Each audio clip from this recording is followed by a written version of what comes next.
Night ఎక్కడ ఉన్నానో తెలుసా? నైట్ హోటల్లో భోజనం చేసిన తర్వాత రూమ్ కానీ టెంపుల్ కానీ దొరుకుతుందేమో అని చూస్తున్నా. అదే టైంలో ఇద్దరు ఫ్రెండ్స్ వచ్చారు, మల్లికార్జునరావు గారు అని గోపాలకృష్ణ గారు.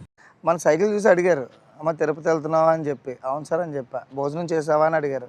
చేశాను సార్ అని చెప్పా. మరి నైట్ స్టే ఎలా అమ్మా అన్నారు. సార్ స్టే చూస్తున్నాను సార్ అని చెప్పా.